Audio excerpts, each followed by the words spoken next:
पाऊस आणि आठवणी यांचं हळुवार नातं. त्यानं बरस बरस बरसायचं आणि आणि आठवणींनी फेर धरून नाचायचं.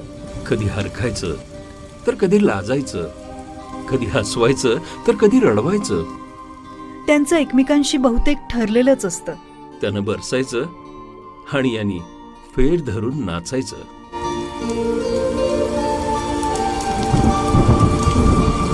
मेघावळ.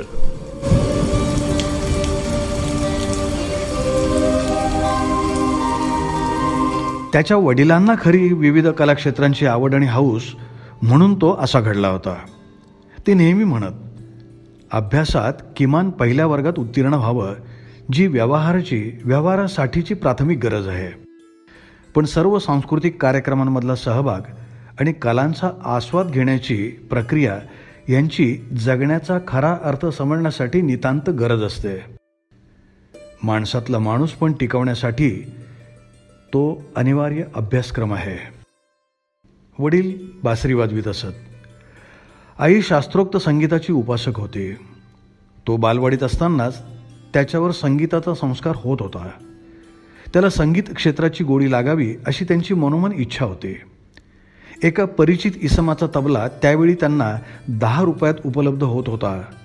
पण नको तिथे संकोच करण्याच्या त्याच्या बाल स्वभावामुळे तिथे नकार दिला आणि वडिलांचा विरस झाला. काळ परतवे, वेळ, जागा, गाव, वातावरण, वय बदललं तशी त्याची मानसिकता आणि कलासक्ती बदलली आणि त्याने 9वी ते 11वी 3 वर्षात तबल्यात प्रावीण्य मिळवलं. त्याच्याहून अधिक वर्ष शिक्षण घेत असलेल्यांपेक्षा जास्त तयारीने हा वाजवू लागला. त्यांचे इतकी वर्ष रियाज झाला असता तर आपण कुठल्या कुठे जाऊ शकलो असतो असं वाटत राहायचं त्याला. पण अशा पश्चात बुद्धीचा काहीही उपयोग नसतो. आलेला दिवस एकदाच येतो, एकही दिवस एकसारखा नसतो. आजचा दिवस फक्त आपला असतो, कालचा परत येत नाही आणि उद्याचा कुणालाच माहीत नसतो. मात्र हे कळण्यासाठी अख्खं आयुष्य खर्ची घालावं लागतं. काहींच्या नशिबी तेही नसतं आणि म्हणून गुरु लागतो. एखाद्याला असा गुरु लाभलाही तरी त्याचं कर्मदारिद्र्य त्याला आडवं येतं. गुरु त्याच्या शिष्याला एखादा पर्वत पार करण्याच्या योग्यतेचं घडवू शकतो, परंतु प्रत्यक्ष चढण्याची कृती शिष्यालाच करायची असते. गुरुने जवळात जवळचा रस्ता सांगूनही तो क्रमण्याची क्षमता शिष्यालाच आत्मसात करावी लागते, जोपासावी लागते. इंजिनिअरिंगचे ॲडमिशन त्याच्या आजोळी झाली. सांस्कृतिक आविष्कारांनी समृद्ध अशा घरात त्याचं स्वागतच झालं. त्याचा भाऊ उत्तम तबला वाजवत असे. बहीण कथक पारंगत होती. धाकटा भाऊ आईसारखं म्हणजे त्याच्या मामीसारखं सुरेल गात असे. एक बहीण चित्रकलेकडे आकर्षित होती.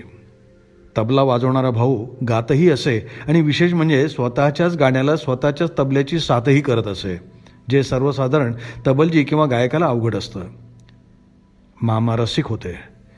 शहर सांस्कृतिक समितीचे काही काळ अध्यक्ष होते. याच्या सांस्कृतिक वारशाला ही अत्यंत पोषक जोड होती. मामांच्या दृष्टीने त्यांच्या घरातला कलोपासक वातावरणाला शैक्षणिक अभ्यासवृत्तीची झालर मिळालेली होती. तबलजी भावाचे गुरु एक उस्ताद मियाजी होते. गावात आलेला प्रत्येक नामांकित गायक वादक त्यांना आदराने साथीला बसवत असे. मियाजी संगीतातले एक बडप्रस्थ होते. भावावर त्या मियाजींचा विशेष जीव. एका श्रीमंत सुखवस्तू कुटुंबातला माणूस त्यांची शागिर्दी पत्करून कलेची आराधना करतो आहे याचं त्यांना अतिशय अप्रूप वाटायचं. शिवाय त्याची तयारी आणि विजिगिषाही प्रगल्भ होती. मियासाहेबांचा शिलाई मशीन दुरुस्तीचा छोटेखानी व्यवसाय होता. 6 फूट बाय 8 फुटाचं दुकान असेल. त्याच्या मागे एक बोळकंडीसारखी जागा होती.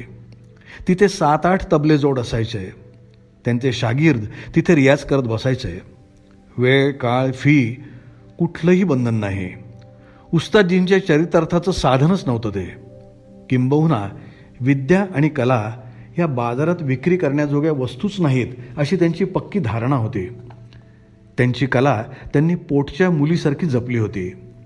कुणीही आपली मुलगी कोणालाही केवळ किंमत मिळावी म्हणून विकत नाही. आपल्या जिगरचा तुकडा असतो तो जसा कुणाच्याही हवाली करता येत नाही, त्यासाठी तिला जन्मभर सुखाने नांदवू शकेल असा सुयोग्य वर निवडावा लागतो, तसंच त्यांच्या प्रत्येक हरकतीत त्याला जाणवत होतं. भावाने मियाजींशी गाठ घालून दिली. सर्वसाधारण गप्पा झाल्यावर त्याला जे येतं ते वाजवून दाखवायला त्यांनी सांगितलं. त्याने आत्तापर्यंत शिकलेले दादरा, झपताल, तीन ताल, विलंबित एकताल, केरवा, दीपचंदी, भजनी, धुमाळी, गत, बोल, पलटे, लग्गी वाजवून दाखवले. ते ऐकल्यावर त्यांची सहज प्रतिक्रिया झाली, सिखानेवाला कोई भजनी है क्या? त्याने आधीची तालीम पंडित विष्णू दिगंबर पलुसकरांच्या शिष्याकडे घेतली होती. मियासाहेब उस्ताद अल्लारखानचे शिष्य. प्रश्नाचा हा रोख आणि त्याचा अर्थ त्याला पुढे कट्यार काळजात घुसली हे नाटक पाहिल्यानंतर उमजला होता. त्याचं वाजवून झाल्यावर मियाजींनी धिरकीट तिरकीट किटतक, धीरधीर किटतक, धाकीट धिकीट धाधा, धाधा किट ग दिगन कणांधा असे काही ठेवणीतले अवघड बोल सांगितले. ते त्याने तबल्यातून काढून दाखवले. हात नरम है मगर हो जाएगा, मियाजी म्हणाले. आजपर्यंत शिकलेल्याचं चीज झाल्याचं समाधान एका बाजूला होतं, तर दुसऱ्या बाजूला आपलं वाजवणं उस्ताद म्हणतायत त्याप्रमाणे खरंच मिळमिळीत आहे का असा प्रश्न त्याचं मन त्याला विचारत होतं. दुसऱ्या दिवशीपासून कंटाळा येईपर्यंत तो आणि त्याचा भाऊ दोघांचाही नियमित रियाज मियाजींकडे सुरू झाला. त्याच्या निमित्ताने मियाजींचा लाडका शागीर बऱ्याच काळानंतर पुन्हा तबल्याकडे वळाला होता. उस्ताद खुश होते. 8-10 दिवस उलटून गेल्यावरही अजून मियाजी वर्गाकडे फिरकले नव्हते. हा अस्वस्थ. त्यांना शिकवायचंय की नाही? आले तर नाहीतच, पण त्यांनी साधं लक्षही दिलं नव्हतं वाजवणाऱ्यांकडे. नाही म्हणायला एक दिवशी एका जुन्या उमेदवाराला त्याच्याकडे न बघूनही त्यांनी त्याचं नाव घेऊन डाट दिली होती, बोल नीट स्पष्ट निघत नाहीत म्हणून. आता त्यांचं लक्ष नव्हतं असंही म्हणता येत नव्हतं. आपल्या मशीन दुरुस्तीच्या रोजच्या व्यवसायात व्यग्र असतानाही त्यांचे कान तबल्याकडेच असायचे. तरीही शहरातला या आधीचा शिस्तबद्ध व्यावसायिक क्लास आणि खां साहेबांचं परंपरागत गुरुकुल यांच्यातली तफावत त्याला बेचैन करत होती. त्यांना वाटेल तेव्हा ते येतील आणि योग्य वेळी योग्य वाटेल ते शिकवतील. त्यांनी पुन्हा पुढचं सांगेपर्यंत आपण आधी सांगितलेलं घोटत राहायचं असं भावाने सांगितल्यावर विषय तिथेच ठप्प आणि गोटाई पुढे सुरू. एक दिवस मियाजी मूडमध्ये समोर येऊन बसले. आधी त्यांनी त्याला तबला वाजवायला सांगितला. त्याने बरोबर 8 घरं लावून तबला एकसुरात आणला. गजरा खालून वरून आणि गट्टे ठोकताना हातोडीचा आणि शिंगाचा वापर, चाटवरती खुली थाप आणि शाईवरचा थुनचा नाद आणि आस तपासण्याची त्याची पद्धत आणि सराव पाहून त्यांना समाधान झालेलं दिसलं. त्याचे आधी शिकलेले बोल आणि त्यांची दुप्पट चौपट करायला लावून त्याच्या कुवतीचा त्यांनी अंदाज घेतला. डग्गा अच्छा घुमाता है मगर तबला ठीक से बोलता नहीं असं म्हणून चाटवर बोट ठेवण्याची त्याची पद्धत कशी चुकीची आहे, त्यामुळे द्रुतलयीत कसा अडथळा येतो, ती कशी असायला हवी, मरंगळीऐवजी करंगळी चाटवर ठेवल्यास चौपट आठपट करायला सोपी जाते, इत्यादी अनेक प्राथमिक बाबी सांगून शिकवून त्यांनी त्याच्याकडनं करून घेतल्या. धीकड धिंता धा धिंता धातीत धातीत धा धा धिंता हा मुखडा अल्लारखान साहेबांचा खास शैलीत वेगवेगळ्या वजनात वाजवून घेतला. आकलन शक्तीच्या या परीक्षेतही तो पास झाला होता. अर्धा पाऊण तास थकवल्यावर अवांतर गप्पा झाल्या. कुठून आला, काय आला इत्यादी चौकशीबरोबर इथे काय करतो या प्रश्नावर इंजिनिअरिंग करतो असं त्यांनी सांगितलं. अरे एवढं इंजिनिअरिंग करतो आहेस, उद्या मोठा साहेब होशील तू, मग तबला कशासाठी शिकतोस यावर त्याने बेसावधपणे, अज्ञानाने, अनावधानाने, सहज असं उत्तर दिलं आणि मियाजींचा चेहरा खर्रकन उतरला. रंगाचा बेरंग झाला. त्यांनी त्या शागिर्दासाठी बांधू पाहिलेला इमला क्षणार्धात जमीनदोस्त झाला. शिष्याने गुरु शोधणे यापेक्षा गुरुने शिष्य शोधणे ही प्रक्रिया जास्त तीव्र आणि संवेदनशील, हळवी असते. अशावेळी एखाद्या शिष्याकडून झालेला घात हा प्रचंड क्लेशदायक असतो. मियाजी थेट घरी गेले. त्याने उच्चारलेला सहज या साध्या सोप्या शब्दाची असह्य वेदना त्यांच्या डोळ्यात त्याला स्पष्टपणे दिसली होती. तबल्यासाठी आयुष्यपणाला लावलेल्या उस्तादाला आजच्या ह्या पिढीच्या तोंडून निघालेला एक बेफिकीर शब्द घायाळ करून गेला होता. सुटलेला वाघबाण वर्मी बसला होता. सर्व परीक्षा पास झालेल्या विद्यार्थ्यांच्या हातून नकळत झालेला आघात त्यांच्या कोमल भावनांची संभावना करून गेला होता. उस्तादाचं केविलवाणं रूप बघवत नव्हतं. समोरचं दृश्य दिसत असून, कळत असून, उमजत असून तो हतबल होता. निखळलेला क्षण इच्छा असूनही परत घेता येत नव्हता. त्याचा दशरथ झाला होता. आकांक्षेचा श्रावण मरून पडला होता आणि आईबापांच्या हृदयातला आक्रोश त्रिभुवन हलवत होता. देणाऱ्याची खूप इच्छा होती, पण घेणाऱ्याची झोळी फाटकी निघाली. खासाहेबांची व्यथित नजर त्याचा ओशाळलेला गहिवर अधिकाधिक खोल भेदत होती. मान खाली घातलेली होती तरी संकोचून भेदरलेली गात्र त्याच्या अगतिकतेचा सामना करू शकत नव्हती. सर्व वेदना बधीर झाल्या होत्या. अपराधी पराजयाची जाणीव घाय मोकलून रडत होती, जळत होती आतल्या आत. शापदग्ध तो जीवाच्या आकांतानं नुकतेच शिकवलेले बोल वाजवायचा प्रयत्न करू लागला. तबल्यावरून बोटं फिरत होती, पण आवाज ऐकू येत नव्हता. शांत, स्तब्ध, गहिवरलेला.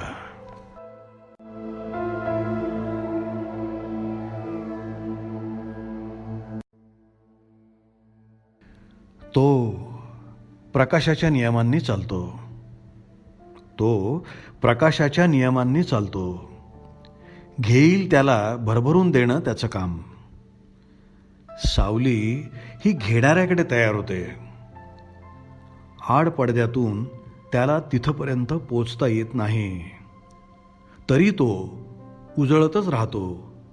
देण्यासाठी धडपडत जळत राहतो, धडपडत जळत राहतो.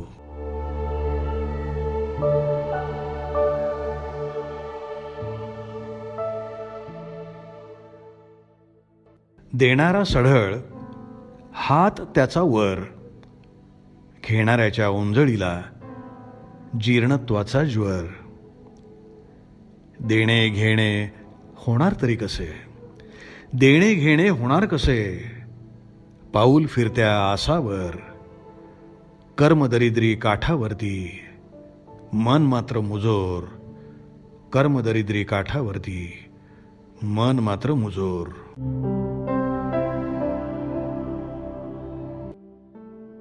मन मनातल्या सावल्या लांबल्या, मन मनातल्या सावल्या लांबल्या, क्षितिजाला पावल्या आजही प्राण गायनाचा, समेचा षड्जच गवसत नाही.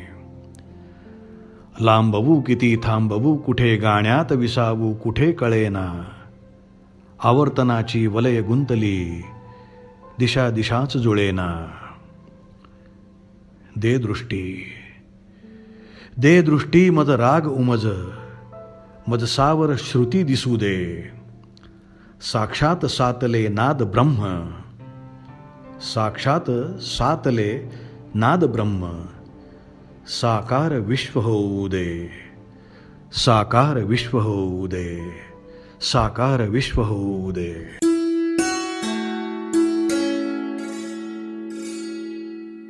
रसिक हो, कार्यक्रमाच्या सुरुवातीलाच आज आपण ललित ऐकलत शापदग्ध.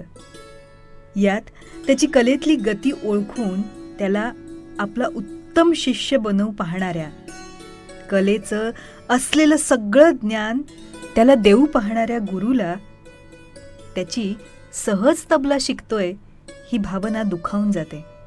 आणि त्यामुळं कलेचा वसा त्याच्या ओंजळीत देऊ पाहणाऱ्या गुरूंना असह्य वेदना होतात. पण त्याचबरोबर चूक बरोबरची जाणीव असणाऱ्या त्याला आपणच घेण्यात कमी पडलो, आपली अक्षम्य चूक झाली, या चुकीबद्दल प्रचंड आगतिक झालेला तो आपल्यासमोर उभा राहतो. या ललितबंधानंतर आपण कविता ऐकली ती कर्मयोग. बघा ना, काही जण फक्त दाते असतात, फक्त देणारेच असतात. जसं आपले गुरु, आपला निसर्ग. या निसर्गाचा प्रत्येक घटक हा देणाराच असतो. सूर्य सुद्धा स्वतः जळतो, पण आपल्याला प्रकाश देतो, उष्णता देतो. असं थोर दातृत्व काही माणसांच्या ठायी असतंच. पण त्याचबरोबर देणाऱ्याला देताना समाधान वाटणं आणि घेणाराही तेवढाच सत्पात्री असणं फार महत्त्वाचं असतं. हाच जवळजवळ संबंध असणारी कार्यक्रमातली दुसरी कविता आपण ऐकलीत, देणारा सढळ. ही कविता म्हणजे देणाऱ्याचे हात हजारो, दुबळी माझी झोळी या ओळीचा प्रत्यय देणारी आहे. आणि आता कार्यक्रमातली तिसरी आणि शेवटची कविता होती षड्ज समेचा. आपल्या जवळचं सारं सारं ज्ञान आपल्याला देणारा आपला गुरु. आपल्या मनातली आवर्तनं केवळ तोच शांत करू शकतो, भरकटलेल्या मनाला दिशा दाखवू शकतो. तेव्हा षड्ज समेचा या कवितेत आपल्या गुरुला ज्ञानार्पणाची विनंती करणाऱ्या शिष्याची तळमळ प्रकर्षानं दिसून येते.